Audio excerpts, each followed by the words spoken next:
friends, and welcome to another episode of Chapters here on Armstrong Television. Chapters is the television show that profiles authors, editors, and publishers in West Virginia, Ohio, and Kentucky. I'm Eliot Parker, and it's great to have you with us. We are delighted to have author Colleen Anderson with us here today to talk to us about her work, also to talk to us about her company Mother Wit Writing and Design, and also her poetry. And Colleen Anderson, she was born in Bay City, Michigan. She graduated from West Virginia University with a BA in English in 1975 and a master's degree in humanities from Marshall University in 2000. She has been a writer and designer since 1975, and she formed Mother Wit Writing and Design back in 1983. Her creative studio has earned numerous honors, including the West Virginia Communicators Best of Show Award and several first-place awards from the National Federation of Press Women. Her stories and poems have been published by the Penn Syndicated Fiction Project, Red Book, Embers, Castrol Arts and Letters, Passenger, Carolina Quarterly, The Sun, and many other periodicals. Her songs have been featured on Public Radio International's Mountain Stage and the Folk Sampler, and she's produced 2 albums of original songs, Fabulous Realities and Going Over Home.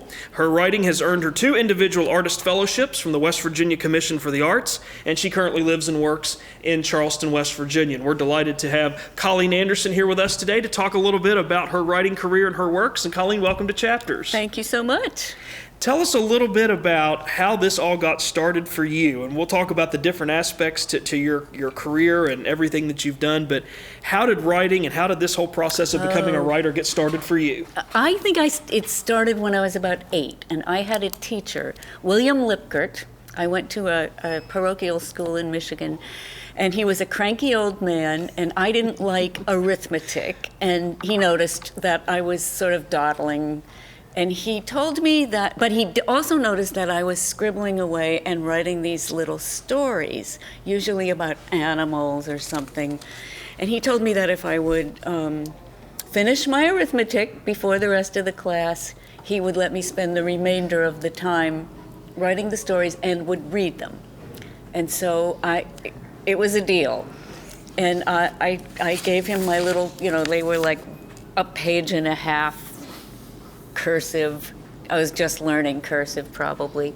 And they had little illustrations on them. And he would read them, and he would always give them back to me with some complimentary, some little note that said, good work, or I liked this. And that was it. I think that he was my champion from that early age, and I just decided I loved telling stories, and I wanted to be a writer. That's great. And I know one thing you say, too, about your writing is that reading and writing really touch almost every aspect of your life. It's true. And that the idea of graphic communications, things like color, things like line and shape, poetry, short stories, and essays, songs, all of those are your spiritual sustenance. So you've really surrounded yourself with this. And I think especially graphic design, I've always also been interested in art. And there was in fact, when I first started college, I was an art major. And then I realized that they have to take all these studio classes, and frankly, I guess I was lazy it was like hours and hours of studio classes. And I realized, I should be an English major because I'm going to be reading anyway. So I switched my major and ended up with an English degree. Very good, very good. But I've always been fascinated. Graphic design always was and remains really fun work for me because I am thrilled by the puzzle of getting a message across with words and visuals. It's just it's really fun work. Great, that's great. I know that part of your writing includes having more than 100 short essays, as we mentioned, airing on West Virginia Public Radio. Tell us a little bit about how that got started, and how did you get involved in submitting essays to West Virginia Public Radio? Well, it's because I love to hear essays on public radio, and this was back in the days when Bailey White was doing regular essays, and Donald McCaig, and I can't remember, some other essayists were doing, public radio was doing a lot more essays than they do now, actually. And I met Donald McCaig at a writers' conference in Buchanan, and it happened that we were both up in the like up on the second floor of this B&B in adjoining rooms, and we had a big snowstorm, and the writing conference sort of got called off. And so one morning at breakfast, I noticed he was going out. He said he was going out for a walk, and I said, can I walk with you? And so we walked for like 4 hours in this blizzard. And he just talked about writing essays the whole time. I was really, I want to do what you do. Tell me about how you do it. And it was like taking a wonderful class for 4 hours. And at the end of that time, when we came back to the B&B, he said, okay, you go home and write one, and then call me up on the phone and read it to me. A really generous guy. So I went home and wrote one and called him up and read it to him, and he said, well, that was pretty good, now cut it in half. Said it's about 2 minutes too long. Cut it in half and call me back. So I edited it and called him back and said, yeah, okay, that's pretty good. Now write 3 or 4 more of those and do that same kind of editing, and then call up your public radio station and see if they'll let you on. So I followed his advice, and when I had 3 or 4 what I thought were pretty good essays, they let me on the air. And so for the next 4 years, I was doing pretty much at least monthly, sometimes bi-weekly essays on public radio. And I love that form. I love the short essay. And I think it's one of the most demanding writing forms, because it's like the brevity of a poem, but the skill of a researcher and a storyteller, and it's just a great form. And now I teach short essay classes at Ghost Ranch in New Mexico every year. Well, not every year, but some years. And it's great form. And I love, as you can tell, I love more than one form. I love short essays. I haven't written a short story for a long time, but I used to love short stories, and I've always loved poetry and songs, of course. I'm a songwriter, and I think the only form that I've tried and failed at is playwriting. I've written some really awful plays. In terms of your essays, where do the ideas for your essays come from, and how long does it take you to put one together from the time you draft it till the time it's ready to be submitted and read? Well, they come usually from my own life, either from something I've seen or some point of view I have that I want to express, or just something that happened to me, or maybe something in my old family memories or something like that. And there's not a set process for me. Sometimes it takes months, really. Sometimes I have to write it and it's too long and have to put it aside and then come back to it later. Other times, especially when I'm on a deadline, it can happen in an evening. Yeah, it just depends on the circumstances and who wants it and when they want it and everything. When you promise to record it, that kind of thing. Very good, excellent. I wanted to ask you also about one of your books, which I loved, and that was called Missing Mrs Kornblossom. Yes. And yeah. I love this book. I loved Mrs Kornblossom. I loved Tooth Bucket. I loved Inchbald. I loved all of the characters that you have in that book. Tell us a little bit about what that book is about and sort of what goes on in that story. Don't ask me why I was taken to write a children's chapter book, but I don't know, just got the itch to write this book. And I think I kind of wrote it for my stepson's daughter. I had never really had a grandchild, and she's the closest thing I have, and I wanted to write something for her, and I wanted to tell her something about the place I live. And I live on Arlington Court, where that book is set.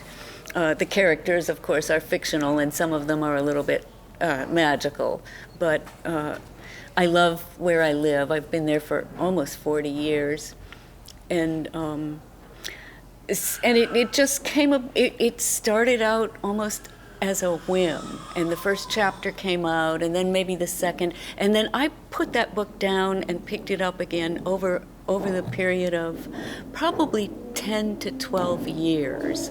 And it just, sometimes I thought, I'll never finish that book. And then I got a fellowship to the Helene Wurlitzer Foundation in New Mexico in 2007. And I decided I was going to be there for 3 months, and I decided I was going to finish that book.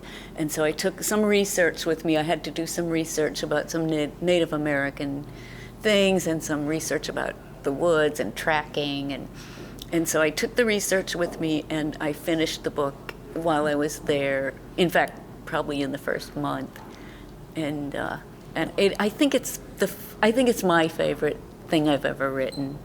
I love it because there's just so many things that are going on in that story that I like, but it has a very sort of everyman sort of experience. I think about Arlington Court, and I was going to ask you if that was based on a real place, because after I read your book, I want to be on Arlington Court. Yeah, you would. There. It's the coolest place to live. I would love to be there, and I want to be there with those characters. I want to be there with Mrs. Kornbluth and Toothbucket. I want to be there with those people, and it's one of those stories too. I read it once, and then I put it away for a few days, and came back and read it again, and I loved it more the second time because I wanted to go back and be with those characters again. So you've done a great job. Well, I knew I had succeeded when I sent the manuscript to my stepson, and he read it to his daughter, who was, I think, 5 at the time. And he emailed me back and said, when we finished, Anise wanted me to read it a second time. And I thought, that's it. That's like the highest praise I'm ever going to get. So you knew you had done your job then. Absolutely. Yeah, although I know kids do that all the time. I wanted to also talk to you a little bit about your poetry, because I know that is something that you have worked on and are working on. Tell us a little bit about your poetry, and I know that you have another work coming out called Boundstone, and you brought the cover with you that we'll put up on the screen for our audience. So tell us a little about your poetry life and your upcoming book, Boundstone. Okay. I think poetry is probably my oldest love. I probably started writing poems before anything else, and it's the one thing that no matter what else has been going on, poetry is always there. Reading it and sometimes writing it. Poetry books are the only books that I keep. You know, when I finish reading a novel, I get rid of it, take it down to the little free library in our neighborhood or something, but poetry books I keep and I reread, and I don't know if I can explain why poetry means so much to me.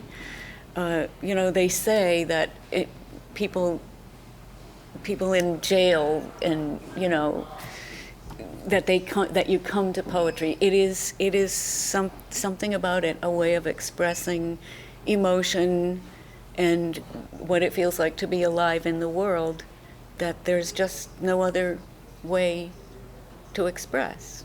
Who are some of your favorite poets or poets that influence your writing?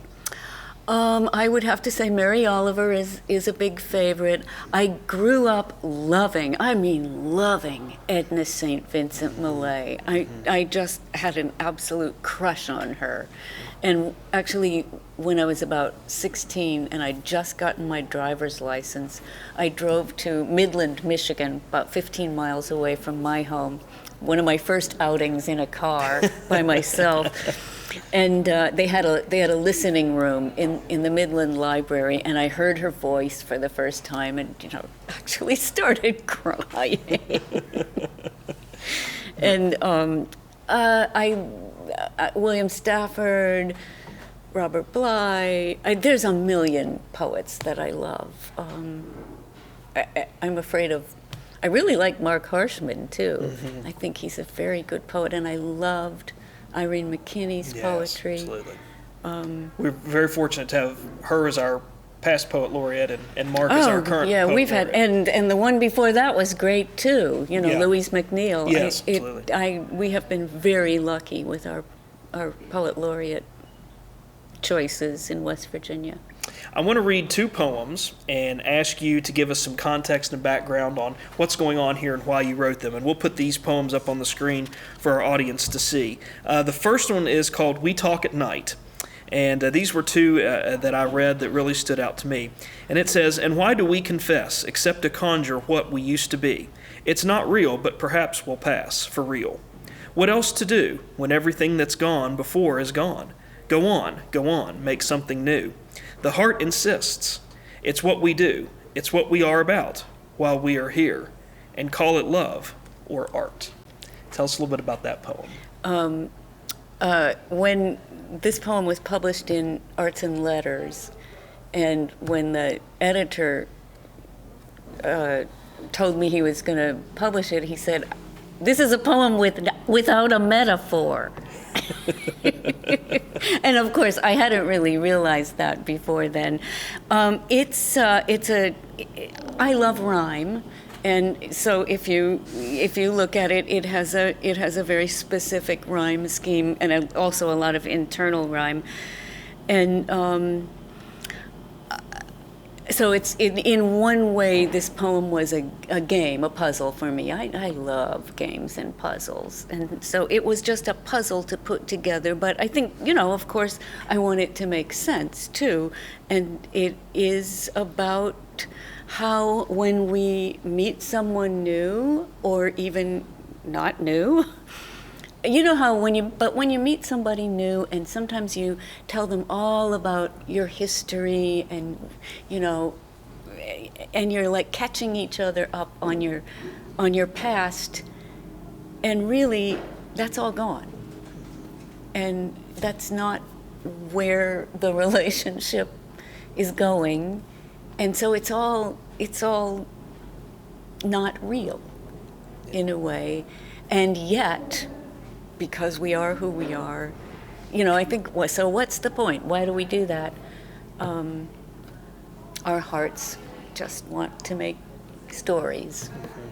I'll almost make that instant connection with somebody else. Yeah. And one of the things that really caught my attention, I really liked about this poem too, is that these are the kind of thoughts I have at night. When I'm up at 3:30 and I can't sleep, or I've tossed and turned all night, you start thinking about the people, and you start thinking about the conversations you had the previous week, or maybe the ones that you're not looking forward to having the coming week. So I love the title, "We Talk at Night," because for me personally, that happens a lot when I can't sleep. I start thinking about these things and who I've talked to and who I haven't talked to. So it is very much a poem about connections and relationships.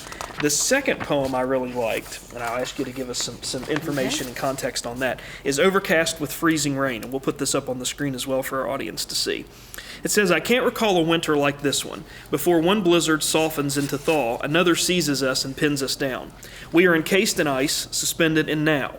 You by your wood stove, melting snow in a pot, pipes ruptured, your life a shambles, you say. I in my attic, cupping my ear for what remains unfrozen. Sound, a laugh, a sigh. We talk about love, not in relation to anything real, not in relation to us, perhaps so as not to forget the word, the liquid syllable, like melted snow, infused with a promise of what there is to hope for, the garden, the red-breasted bird." So it is actually just the story. It's a sonnet, which, of course, I like that form, and I like to try to fit the meaning into that form. But it is actually just the record of a telephone call between me and a friend, and he was telling me his life was a shambles and his pipes were broken, and he was heating up water in a pot on the wood stove, and it was a bad winter. I can't exactly remember what year it was, but it was one of those winters when we had a lot of snow and ice. And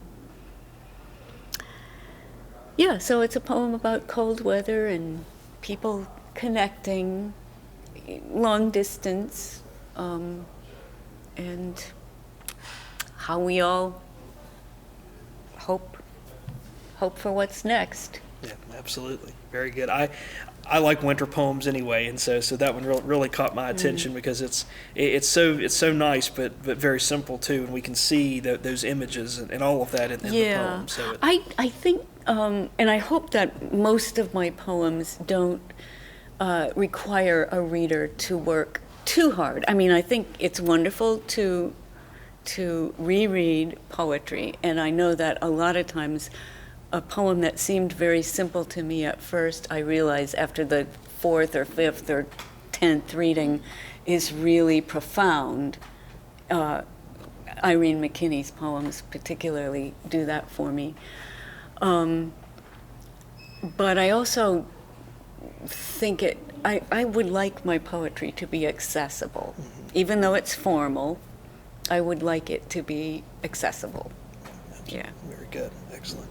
Tell us a little bit about Boundstone, your upcoming collection of work, and how it got started, and what's going to be in it, and when will it be out? Well, it is a poetry chapbook, and I'm really pleased. I mean, at 65, should I be so excited about a chapbook? But I am. It's a chapbook. It has 22 poems, and the title comes from one of the poems, and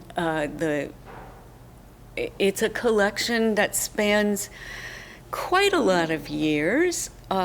Most of these poems have been worked over a lot, and so I'm really proud of this collection. And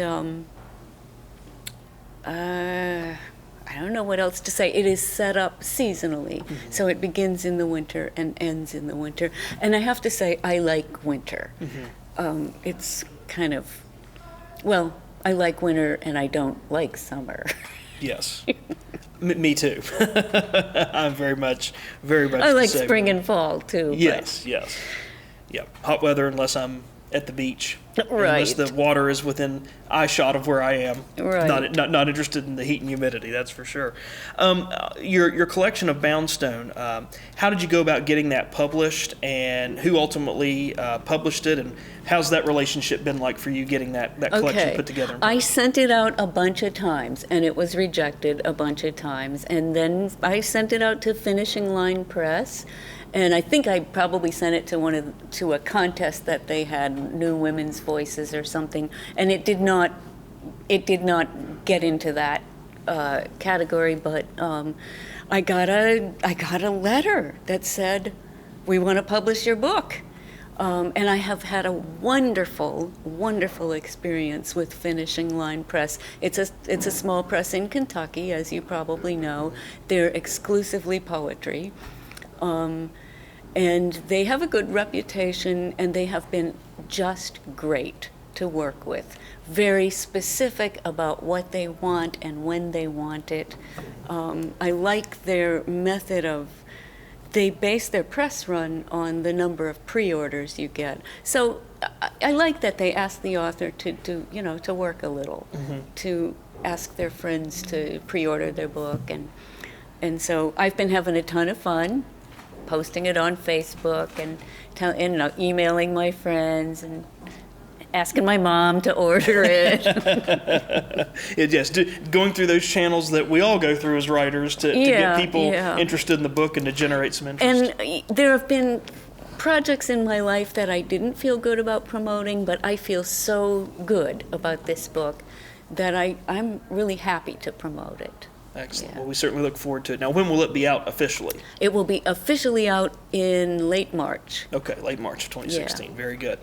So if someone were to come to you and say, Colleen Anderson, we're taking away 2 or 3 forms of writing, and you only can do one, you're only left with one, which one would you keep, or which one would you say, you can have the other 2, I'm going to keep this form only, if you had to pick one? I'm really tempted to tell you what Grace Cavalieri said to me once. Okay. She said, you can call me a poet, you can call me a playwright, you can call me a short story writer, just don't tell me what I can't do. But if I had to give them all up, it would be a toss-up between poetry and short essay. Okay. Excellent. Very I good. just don't know which I love more. I understand. We have a few more minutes remaining here, Colleen. I wanted to ask you a little bit about Mother Whit Writing and Design. Okay. What is that, and what are some of the services and things that you do within the confines of that company? Well, it's a creative studio, which is different from an advertising agency. I don't purchase time or space for anybody else. I am basically doing work for hire. I write, and I do graphic design. And for some clients, I do only writing. I've been writing for, probably 20 years for the West Virginia's official travel guide, for instance. So I enjoy the state. I enjoy traveling the state. So that's a nice fit for me. And for other clients, I do only graphic design. I do several quarterly magazine designs. One of my favorites is for the Division of Culture and History. I'm working on their publication artworks right now. And I also do a quarterly for Disability Rights North Carolina, which is an agency in North Carolina. And then sometimes I get to design logos or business cards or things or bumper stickers, and that's, I like to do that too. It's fun. I have been a graphic designer since 1975. I had a business with another person for a few years, but I started Mother Wit in 1983, so I've been around forever. And for some of that time, I had a little office downtown in Charleston, and then I guess quite a few years ago now, maybe 15, I moved into my attic, and I really like working at home. It's really nice. And I know something else you do that's sort of affiliated with Mother Wit writing and also your career is you give a lot of workshops. And I do. Can you tell us a little bit about some of the types of workshops you do and provide? Yeah, I do. I'm looking forward to one in just a few weeks from now at Tigert Lake State Park, just a creative writing weekend. Just a Friday, Saturday, Sunday in a beautiful place, and I do 2 workshops every year for the Cedar Lakes Craft Center's Rhodes Scholar program. Rhodes Scholar is what used to be called Elder Hostel. Mm-hmm. And they are week-long workshops, and one is creative writing in the spring, and in the fall, a memoir class. And then I usually teach a class at Ghost Ranch. So I'm doing the short essay class at Ghost Ranch in the fall, provided that I get enough people to sign up for it. And I also have done quite a lot of workshops in schools. I've done a few. One of my favorites has been a week-long workshop with 10th graders in Berkeley Springs, and nice. That's just been, it's a lot of fun. It's a lot of fun being around those kids. Oh yeah, no question about it. So all of this keeps you really busy, Colleen, and all of your work is fantastic, and certainly encourage anyone to check out your poetry, listen to your essays, check out your essays on West Virginia Public Radio. And I'm not doing essays on public radio right now, but I am voicing a little 2-minute thing called This Week in West Virginia History. Mm-hmm. Stan Baumgardner writes them. I don't have anything to do with the writing, but I love his writing is really lively. And so once a day, or actually twice a day, they play one of those. Very nice. And that's a really fun gig, because I get to learn about West Virginia history at Sure. the same time. And all you have to do is lend your voice. So all I have to do is read them. Yeah. So, Colleen, in our final moments, if someone in our audience wants to get in contact with you to talk to you about your writing, about your upcoming poetry chapbook, Boundstone, or about the services and things that you provide with Mother Wit Writing and Design, how can they get in touch with you? How can they contact you? Well, they could email me at motherwit, that's MOTHERWIT, at suddenlink.net, or they could look for my website, motherwitdesign.com. Very good. Got to have that word design in it, or it goes to someone else. Goes to someone else. Excellent.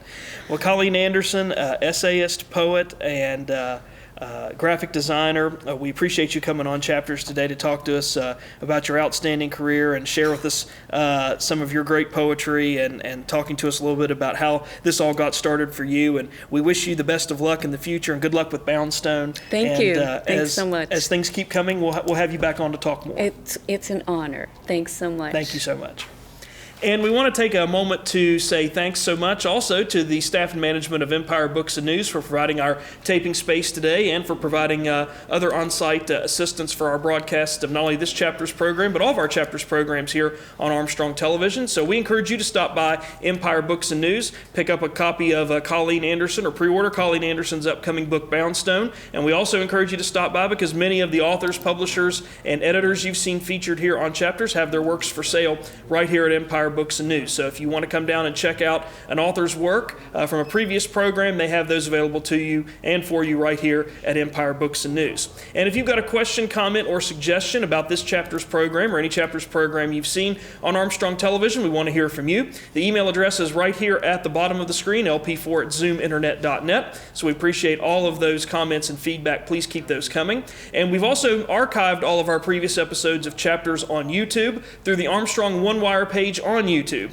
And that address pops up at the bottom of the screen. Make sure when you do enter that address that you follow the character marks and the backslashes and everything there correctly, just as it's displayed on the bottom of the screen. Once you type in that address, click on the Chapters tab, and you can find over 80 author, editor, and publisher interviews from our 3+ seasons of shows here on Chapters. And we know many of you have done that. You've left comments in the comments fields for those episodes, and we appreciate that so much. So if you missed a previous episode of Chapters and you want to go back and check it out again, we've made that available to you through the Armstrong One Wire page on YouTube. And we also like to mention that Empire Books and News hosts a Writers Can Read open mic event each and every third Monday of the month right here at Empire Books and News from 7 until 8:30. So if you're a published writer, a novice writer, or you just like to have an audience to share some of your work, you can stop by Empire Books and News and get more information about that. And that's going to do it for us this time on Chapters, but please come again next time. And in the meantime, stay tuned to this station for news and views that impact you and your community.